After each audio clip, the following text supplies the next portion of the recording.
This is the Movie Report Review Rundown, written by Michael DeKeen. Based on the best-selling novel, Where the Crawdads Sing is one of those book adaptations where one can see how it can make a riveting read, but its overall effectiveness can only be lost in translation from page to screen.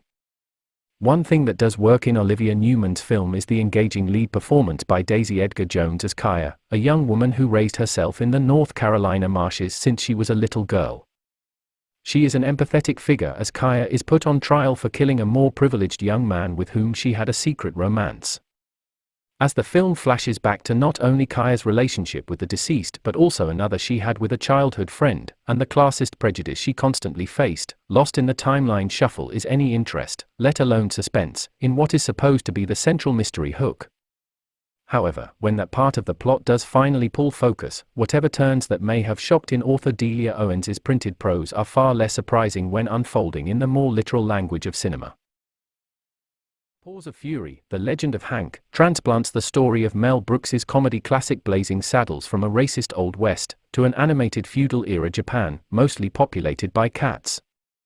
The lone exception here is the Hank of the title, a sad sack dog somehow assigned to be the samurai protector of a small town especially prejudiced against his kind.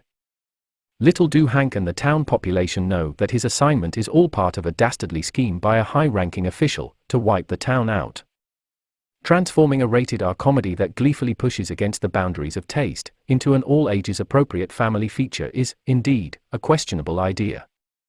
But director Rob Minkoff and a voice cast that includes Brooks himself, Michael Cera, Samuel L. Jackson, Ricky Gervais, and Michelle Yeoh deliver a reasonably diverting entertainer. There's enough amusing slapstick and silly wisecracks for the kids, a good helping of Brooks-style self-referential humor for adults, and perfectly decent, though not exceptional, action and animation. Mrs. Harris Goes to Paris is exactly the light and predictable feel-good picture aimed at older female audiences that it appears to be. But when the formula's executed with such utterly appealing style as director Anthony Fabian does here, that is hardly a bad thing. An absolutely winning Leslie Manville plays the title character, a widowed cleaning lady in London who uses an unexpected windfall to travel to Paris and buy her own Christian Dior dress.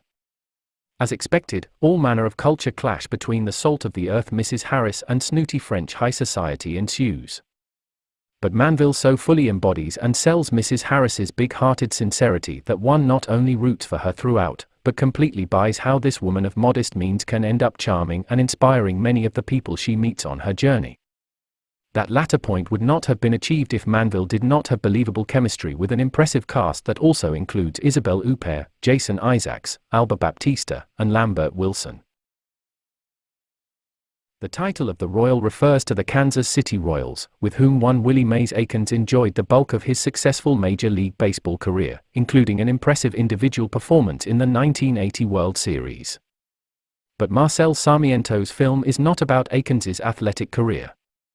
Instead, it is about his life some time after, or, rather, about reclaiming his life, after serving nearly 14 years in prison on drug charges. Baseball does factor into this story, for Aikens yearns to return to the big leagues as a coach from the moment he is released. While the stage is set for a familiar inspirational sports comeback story, that angle is a bit more incidental. The focal comeback is more of a literal coming back, as in Aikens returning to the wife and now teenage daughter he left behind during his incarceration.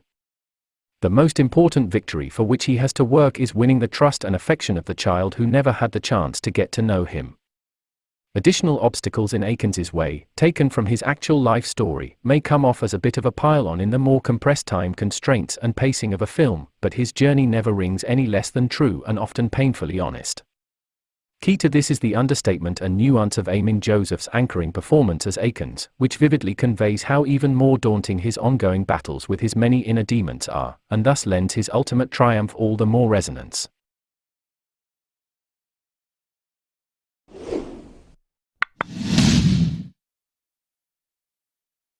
For more reviews, please visit TheMovieReport.com. Also follow me at 2Tray23 on Instagram and at 2Tray23 on Twitter.